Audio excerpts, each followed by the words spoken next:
I get satisfied, fulfilled. But somebody may say, what is the meaning of that nonsense? What is nonsense to you is a priority to somebody. What does not make sense to you makes a lot of sense to somebody. Somebody wakes up in the middle of the night and what he's doing is to look after the street, that thieves are not coming in, thieves are not around. He's doing it as a passion. Nobody wakes him up. He's just satisfied doing that. And he said that is a passion. He said, what kind of stupid passion is that? But that is what, now listen to me. Your vision is the problem God saw before he created you. God knew that it's a vacuum that is existing on the face of the earth. Somebody who has an eatery. Eatery is not for making money. Eatery is to solve people's problem. So there are differences between those who created eatery because they want to make money and those who created eatery because they want to solve people's hunger problem. People are walking on the street. How do they get fulfilled? How do they fulfill their vision? Bankers, how do they fulfill their vision? These people on the street, how do they fulfill their vision? And they will need food. God now said, okay, let me send you. He saw that problem 20 years ago before you were created. Okay, let me send you to this place so that by the time you are 20, you'll be able to start that vision. Solve that problem. He already saw that problem 20 years ago and he created you to solve it. Several of us came to the earth and changed God's purpose for our lives. Some of us have studied and our study in school have changed our pattern of life. It has changed our thinking. I go to school to study electrical electronics. I do my best to at least stand as an average in the class. I see a lot of people that are doctors that are supposed to be selling clothes. They are doctors, but they are supposed to be politicians because they are only doing that to get money. Patients can die, they don't send. Leave him. We don't have bed. If you are a man that you know God put people's life in your hand, and that's why you are created. Even if you don't have bed, they will create bed for them. That's when you see a doctor who is sent to solve that problem, and a doctor who is there because money, fame, that title. But after all that, does anything change about me? It's just not the name. I'm not saying people should not bear names. Of course, that's good. In fact, that's perfect. But that is not it. So every one of us must sit down to what is the intent of God before I was created. Don't come here to change it. You can't change it. Your nomenclature, your creation, your packaging. Maybe some of us don't laugh. It's good to smile and laugh. And your creation, you are not the kind of person who smile. Maybe you are supposed to be a soldier and solve people's problem. Being a soldier is not an error. Being a policeman is not an error. Being a teacher in primary school. Do you know some people like teaching primary school students? They are doctors and they are still in primary school. I used to look at my father. My father will still pick secondary school mathematics books and still be reading. He's a teacher, not a lecturer. So he's a professor and he's in the university system, but he still likes to read primary school, secondary school books. That's what you are created to be. So you need to discover your passion. What do you have passion towards? Some of us have not actually discovered ours. We are still testing the waters. Please keep testing until you get the right one. And that's why if you are desperate about why you are created, you want to test a lot of. If you are desperate, don't wait until you get it, until you start doing something. Start making errors. Start doing something that you think is your vision. Keep doing it. If you do it and you say, let me impart my word, rather than having a title and be tied to a location. Let me go all across the world, imparting destiny, changing destiny, turning around destiny, making doctors, despite the fact that I'm not a doctor. Lifting up professors, despite the fact that I'm not a professor. Bill Gates is not a professor today, but I won't be surprised that he has employed a lot of professors of software. So that's your vision. Other goes to school to get it, but you have already a passion already in you for it. A passion already in you for it. For example, some people is music. Music is everything. Music is everything. They look at you, they see a way of taking advantage musically. But to you, what's music nonsense? What's music nonsense? It does not make sense. It's just a way of wasting people's time. But to him, that's his life. Take music away from this world, he's a dead man. Some people teaching, and they don't like to teach secondary school. Children that are running about, who will not listen to their teachers. There are some people that, when they see madmen, their heart leaves them. He knew already there will be madmen on the street. So he created them to make every madman to be sane. Don't go to the hospital and say you want to become a doctor. If I become a doctor, be a psychiatric doctor. Because that's what you are born to do. So when a madman leaves the street, they're happy. It may not make sense to you, but it makes all the sense to them. Is somebody getting my point? So you need to identify what actually drives you. What actually drives you? Some people they are writers. They know how to write well. But write what? To solve what problem? You must get that clear.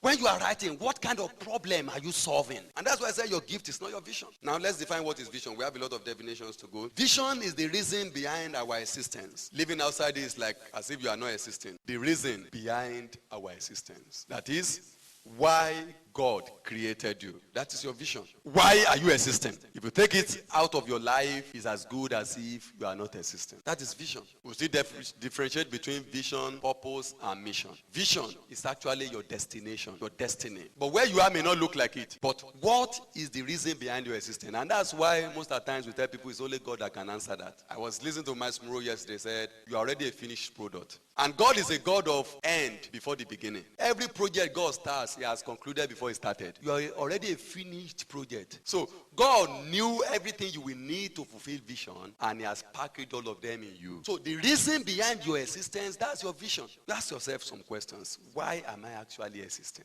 I've told you you are unique. Tell yourself, I am unique. Tell yourself, I am unique. You know, some guys will tell you, I don't want to marry a short man. I don't want to marry a short man. God knew that I would be short. He knew I would be short, so he has provided somebody else for me. It means you are not the right one. If my shortness does not attract you. Is somebody getting my point? So it's already a prepackaged product, a finished product. It's the reason behind my existence. Everything I've got to fulfill is already inside of it. It's not that it's unfortunate that some of us discover it very late in life while we are existing. You know, I saw a very young chap, think about 9 years or 5 years age. You know, I was looking at a video on the internet. I saw a very young chap playing some dangerous classical music. It's like when your finger must be wide before you know, baby, small boy, the finger is not even up to an octave, but he has dissected the whole piano. He's not following the rudiments. But if you see what this man is playing, you will believe it will be as if 5 people are playing the same thing. 5 people. It means he's already in his gene. I tell people there's no gene. Everybody is a genius. What is genius? Gene in us. Everybody has a gene in him that is unique. At the age of 5, he can dissect the whole piano. Anywhere his hand cannot get to, he moves there by walking. Why? It's already in him. Some of us discover it very late. School does not make you fulfilled. No, it's actually discovering why you exist. Some people are into, I remember the young guy who, I had a story of a young guy who after studying medicine, he just dropped the certificate to the parents and said, I'm going to photography. What an humiliation. Parents said, you are studying medicine. The guy studied medicine, he was inducted and all that. After that, he dropped the certificate and said, this camera is what I want to sit down with. You can imagine. Anytime he sees come around, he will look at how to take somebody's picture. There are too many photographers who are not supposed to be photographers. It's because there is no job. But there are some people, they will sit down, they will tell you the right posture. They will be smiling and say, okay, I like this one. They are looking for how to get the best photograph out of you. But some people say, just snap it, pay money and leave. For some people, when you come, they treat you as if you are a king. Not because of customer service skill, but they want to take, if you are ugly, they want to make the ugliness in you look beautiful on their camera. They want to look at how an ugly person will be represented even inside. No, that's their passion. That's their passion. That's their passion. So the reason behind your existence, that's your vision. Number 2, the gap you are filling in the puzzle of life. I tell you, life is a puzzle. See this puzzle now. There's no other puzzle that you can pick out of this puzzle that can fit into this. None. God does not have a photocopy machine in heaven. Every one of us is unique. Tell yourself, I'm unique. You're unique. So God does not have a photocopy machine. We are not a replica of anyone. You are unique. So it's a part of God's plans that is only you that can fulfill. No one else. Every other person may try, but they can't fulfill it. They can't fulfill it. So it's a puzzle of life that no one can feel like you. And you must identify that. You are unique. You are special. You are different. You are different. Do you know that there are some men that like fat women? Do you know, sincerely? We may have here confessing. If a young lady is not fat, forget it. They will look at her. Whereas a fat lady will look at, why am I fat like this? You'll be trying to diet. You are missing your husband. Because after you finish dieting and there is recession, you will become fat again. And when you become fat, you say, this is not the woman I married. This, I know my wife. You know, they try to give Jacob the wrong woman. Jacob like light complexion, fair lady. But they tried to give him Leah that is not fair. He waited another 7 years for the fair lady. Why? Because that's his nomenclature. If you are not fair, you are not beautiful. Even if as long as you are fair, your fairness covers your ugliness. It's inborn. You will see Abraham too. Abraham like fair lady. Fear. As long they are barren, but fear. They can still stay. He waited 14 years because of a fair lady. So every one of us, there's no need coveting anybody. We are unique. We are unique. We are unique. Some people say, why am I size collier like this? My size is too small. I'd like to tell you, some men are crazy for that kind of size of women who can enter into Piak in Picanto or Mikra without any stress. Some people are interested in that. But some people, if you like panebit, do all manner of things that you want to do, tone. As long as you are not fat, they will not look at your side. Life is sweet, and we are all unique. So what drives one is not what drives the other. So you must identify your own gap. It may not interest your neighbor. It may not interest your friend. I have had somebody who said, my vision is to attend to people, ex-convicts. Whereas if you see ex-convict, you escape for your life. There are some people whose vision is to attend to people who have HIV. But if they tell you that somebody has HIV in this room, you will leave. But some people, that's their passion. To care for them, to attend to them, and to see to it that they are living very well. That's their passion. And it drives their life. They wake up in the morning waiting to meet another HIV patient. Whereas, if you hear 1 kilometer, there's an HIV here, you escape. Why? Because we have different passion. It's a puzzle in life that no one else can feel like you. You are unique. You are different. It's a gap. Don't ever compare yourself with another. Please, don't ever. You are not a second hand. You are not a second citizen. You are a king in your domain. You have your own kingdom.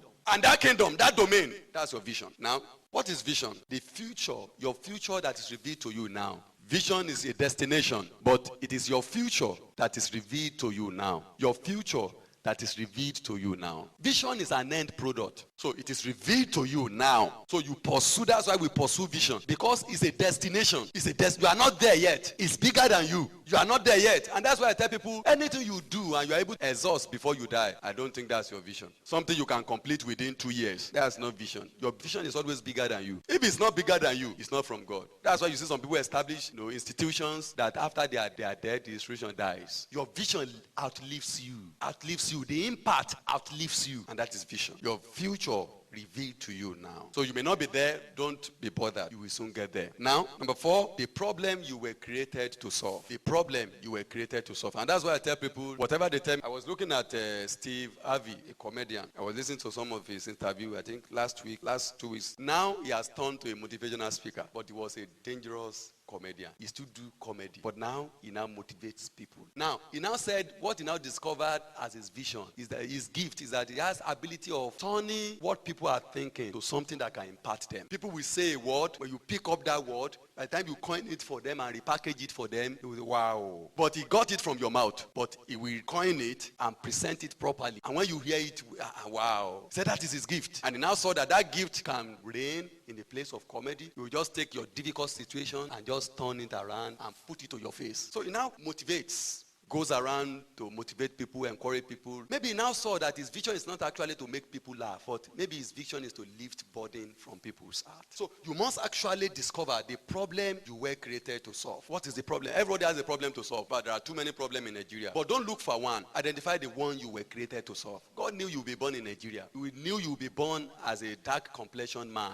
Identify your own from God. Now the problem you were to solve. Now the next one, vision is the indices to measure your fulfillment in life. I've said that you can't measure how fulfilled you are in life until you have fulfilled vision. No matter the title you get, you can't measure the fulfillment in life until you have fulfilled vision. I want you to be very careful with that, because what they do is that they restrict you. Do you know when you have responsibilities you are supposed to fulfill, and after fulfilling that, it adds into your reason for existence? But you must fulfill it. And that's what we do in our places of work most of the times today. Some people wake up Monday morning, they are not happy to resume in the office. Why? Because what they do in the office doesn't get them fulfilled. And that's why the way they treat the students that come their way, the way they attend to customers, you like to buy. If you don't want to buy, leave. They don't see as selling that product as solving somebody's problem. You see people who are called customer service officer, the way they deal with customers, the way they harass customers, you will wonder, what kind of person is this? Why? Because that's not what they are born to do. So you must see to it every day you live. When you carry out that assignment, you feel fulfilled. You see, when I talk to somebody every day, and I talk to them about vision, I talk about life, do you know how I feel? I feel satisfied. Even if it's one person. Just send a text. Do you know how I feel when somebody comes around, when I send something to Daily Success Thought, and I put something there, and somebody do his hand thumbs up for me. Oh, that's a gift. I feel excited. I didn't say you should now rush. You can. I feel excited. But somebody told me, said, why do people do thumbs up on the WhatsApp page? What are they doing there? I said I like it. Why? It shows I'm working. Somebody is touched by that word. But it doesn't make sense. Somebody may he remember himself from the group because of the success thought. I feel unfulfilled. Why?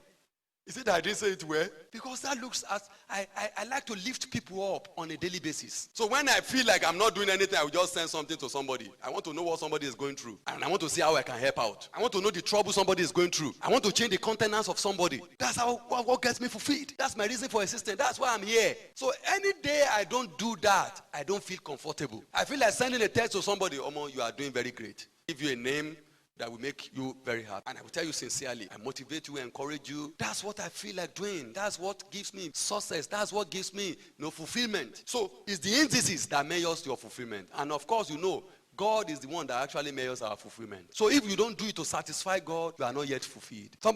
I hear somebody saying that people will talk, my family will talk, my children will talk, all this one will talk. Question is this: when are you going to start living? When are you going to start living? When are you going to start living? Our parents do not help us most of the times. Just do this course. You can do any course. Just get a job. That's the cocoa. Study Yoruba, go and work in the bank. That's the cocoa. The job is not the cocoa. Identifying your reason for existence and fulfilling it, that's the main thing. If you have missed it, you can still take a U-turn. I'm not saying you should go and drop your job suddenly when you don't have good plans. Have good plans, but leave. You are not born to this earth to come and settle bees. Some of us, it is bees. It is bees they will settle till they die. If they are not careful, it's the bee that will still kill them. They will train their child till they die. When are they going to start living their own life? They have been living their own life satisfying others. Still, those people they are satisfying are not satisfied. Satisfying others. Now, what is vision? Something to die for, not just to live for. Let me ask you a question. Do you have something you can die for? This is the last thing you will do before you die. Do you know it? That's your vision. If they tell you that, sir, we only give you privilege to do one thing. What is that one thing? What you can think in less than 30 seconds that comes to your heart, I guess that's it. When you see somebody who is not born, some are not born to be senators. That's why they can't solve our problem. They are not creative. They are not born to be creative. They are in the position by accident. And that's why everything looks like an accident. So you must just know what you want to die for. You want to protect the interests of some people, and you want to die for it. Some people said, the less privilege, that's my passion. I want to attend to their problem. Anywhere they see less privilege, their blood pressure rise. They want to do something. They want to fight the government. They want to do something. That's their passion. Whereas you see less privilege on the street, it's like, better go and work. You don't face business. Don't you see the way I am? I'm also less privileged. But there are some people, when they see less privilege, they are passionate about it. Where are your parents? Why are you out of school? But some people, they will carry cane. Go back home.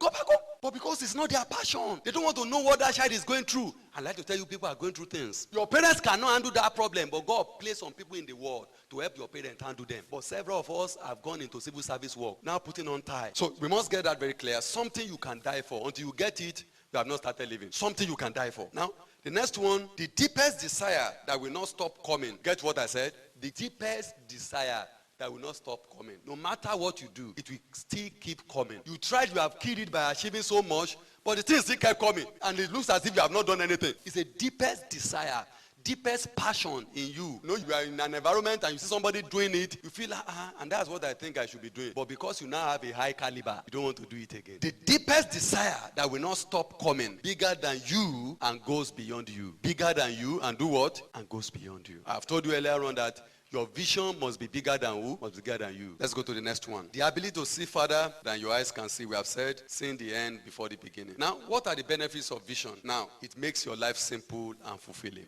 You do small things and you get more fulfilled. It's possible to do many things and not be fulfilled. Is it possible? Yes. You do small things and you feel fulfilled. When I see people come around and I teach in School of Success, I feel fulfilled.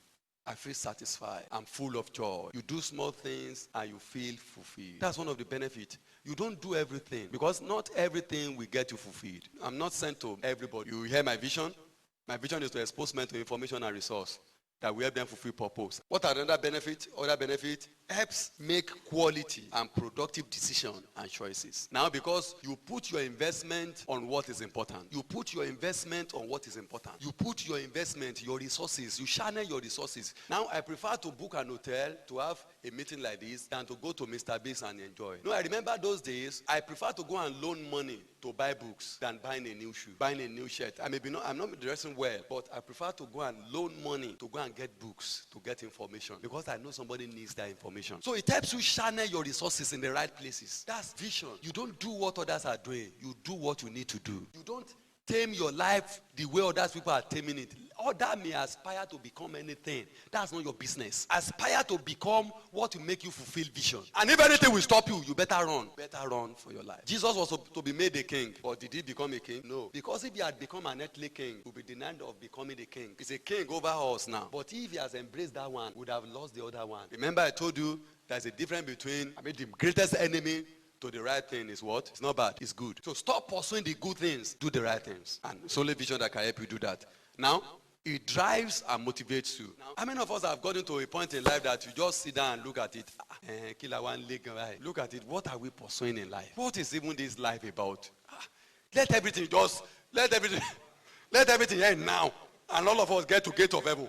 When you have lost vision, you begin to think that way. Vision is what makes you wake up in the morning and you are pursuing something. It's vision. It drives you. It motivates you to live, to still live. Once you have located it, life becomes frustrated. You begin to pursue after money. You begin to pursue after achievement. All these things are very important, but they are not as important as your reason for existence. So it's your vision that drives you. It's your vision that motivates you to still keep living. It gives you reason for still existing. That's why you see some people say, I don't even want to marry. I don't want to do anything. Let me just die. Let everything end now. They don't want to exist anymore. We did this one, it didn't work. We did this one, it didn't work. We did it. What are we going to do? Why am I even born in Nigeria? What kind of life is this? It's when you lack vision. When you have vision, you do small things. Even when you have not eaten, you still get satisfied. How many of us, for example, somebody give an example and I was surprised. Clay from his place of work, frustrated, he has a vision to fulfill that day. He was unable to fulfill it. So he came from the place of work. He was tired.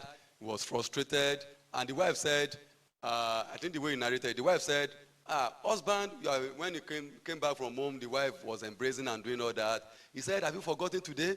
I said, what about today? A man that is already frustrated and tired. Said, what about today? Because he has missed the target in the place of work. He said, you have forgotten that you are the one, cleaning the children's room today. Oh my God. He said, I don't have strength. I don't have strength. I'm tired. I can't do it. Sweetheart, I can't do it. Now, a call rang and they told him that, guy you wanted to see is already in the office now. Do you know what will happen to him? All the strength that he has lost will be restored. Why? Something that he wanted to do has opened up. Now, why we don't have drive in life is because we are not doing what we are supposed to be doing. You can never be tired of it. This one said, thank God it's Friday. Those who say that one is because they are not doing what they want. There is no Friday for somebody who has a vision, especially when you are walking in your place of vision. When you have a vision, he gives. Now, that man I told you, where did that man get that energy? The energy disappeared before. But because something that he has passion for came up, all the energy was restored. Why you lose your energy is because you are doing what you don't like doing. There are some people where they tell me to come and talk now, motivate people. Even when I'm losing my energy, I still want to do it. I'm still excited doing it. Even after, I tell people if I crawl to the altar to do it, I may get back and break down, but as long as I'm the altar, I'm excited. The energy comes. Why? Because you are doing what you are born to do. And that's what vision gives us. It puts the drive into us and motivates us. Now, vision also develops our character. Vision also develops our character. It develops our character. Now, you know where to develop yourself. You know the right attitude to bring up because you now know where you are going. But somebody, I don't have time for nonsense. So for me, let me take nonsense because that's my job. To help you become who you should be. So I must take your nonsense so that it's from your nonsense I enter into you. And that's who I am. That's what I am born to be. So it helped me tame my character. So it guides me the kind of books I read. Others may afford to read different kind of books. Check my library now, you see the books I read there. But there are some books I read to develop my character in that way. Now, I will ask you a few questions, and from there we'll end this class, and we'll continue the next session on how we can actually get our vision. How to discover vision. Number one, you must ask the maker. Ask your maker. Ask God. There are several ways by which God talks to us. Some he talks to them through dreams. Some he talks to them through vision. And there are too many ways. Some they walk on the street and God tells them, that's what I want you to do. So you must understand the way God talks to you and allow him to talk to you that way. But you must ask him, why am I existing? What's my reason for creation? Forget about those things you already have in your mind that are troubling you. Ask a sincere question. Let me tell you this. If you have 50 years and you start your vision, it's better than being a Methuselah without vision. It doesn't matter when you start. You can still get to your peak anytime you start. Anytime you start. So you are not late. You are not late. I also did a lot of trial by error. I remember a time somebody said, I know you are supposed to be a missionary. Let's put collar in your head. I didn't see myself wearing collar. If I had wanted to, I would have since. I didn't see myself wearing that. So you must identify who you are. So ask your maker, why are you born? You were created to be a woman for a purpose. It's not an error. People say woman is woe to man. No, it's not an error. It's not an error. Why are you here? Ask God. He can give you, ask the roadmap to your life. And number 2, search inside. Search inside. And that's the place of giftings. By the time the book is out, you will have access to all that. Broke them into analysis. How you can search inside. What are the giftings you are? What drives you? What gives you passion? What attracts you? When you see others doing it, what do you like to you like to do it when you see others doing it? You feel you can do it better. No. What gives you joy when you do? What can you do with less preparation and people still appreciate very well? Those are things that drives you. Some people ask questions and I don't think there's nothing I do that is special. I will tell you, I have not found out. There's something special about you. Everybody God created has a gene in them, which makes them different, which make them special. There's something unique about you that others don't get. There's an attention you get from others that others don't get. There's a point other people respect you that they don't respect others in the same point. There are some points that other people see you as an authority that they don't see others as an authority in that field. So look inside. What motivates you? What motivates you? What attracts you? Some people, when they pick up their mics and they sing, some people feel happy when people come, people are dancing. You'd rather join entertaining system. But what problem are you supposed to solve? If holding microphone does not solve that problem, you are in the wrong place. You are in the wrong place. Somebody's destiny can rise by just doing what you are doing. Something special about you. Stop coveting others. You are unique. You are different. Search inside. What is unique about you? What is different about you? What is special about you? What makes you different from others? Search inside. If you search enough, you will see it. God cannot be hiding it from you. He can't. He can't be making it a too difficult redo for you to crack. It's very close. You are not just paying attention to it. Maybe it doesn't look popular. Maybe it doesn't look attractive. Maybe it doesn't look like the in thing. Maybe it doesn't look like something that is special. It may not look like the norms of the day, but it's peculiar and unique to you. That's what makes you different. So search inside and look for your purpose. And the next one is write everything you desire to do. I tell people one of the ways you do that is write all your desires down, everything you feel like doing, everything you have passion in doing, write all of them down and begin to analyze them one after the other. Some of them, you wrote them according to your excitement. Not that you are not really good at it. You just wrote it because you wanted to write it. I like singing. I like playing drums. I like playing music. All those ones, I like doing them.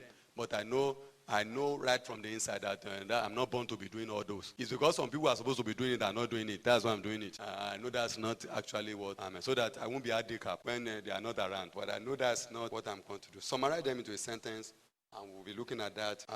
Let me say this before we close today. As you go about your vision, it must fulfill these 4 conditions. Number 1, it must satisfy God. Your vision must satisfy God. If it doesn't satisfy God, it's not from him. God cannot give you a vision that will not satisfy him. And that's why I tell people, those who sing all manner of nonsense to promote homosexuality, to promote sexuality all around, cannot take their vision from God. That cannot be from God. They cannot. It's not possible. It's not possible. It's not from God. So you can't pick them as your role model because what they are pursuing is not from God. Can God give a vision that will promote homosexuality? Legalism? No. Shoot them down. God cannot give you such vision. So it's possible to misuse your gift. It's possible to misuse your gift. And that's why it must satisfy God in all ways. So if you are selling food, it must satisfy God. If you are singing, if you are playing, it must satisfy God. It must contribute to heaven. The next one is that it must satisfy man, because men are creation of God. That is, men must be satisfied. It must solve somebody's problem. And the next one is that it must solve your problem. Your vision must solve your problem, satisfy you. It gets you satisfied, it gets you fulfilled. You are happy doing what you are doing. And the next one is it must be bigger than you. It must be bigger than you. Every of your vision must be bigger than you. It must outlive you. You must start small, but you are not ending small. That's the point. If you have a vision that only ends in your family, somebody will ask somebody, what's your vision? Just to take care of my husband. To take care of my husband and children. What a small vision. Get these points clear, then we begin to look at the next thing we look at is keys to fulfill our vision. Thank you very much.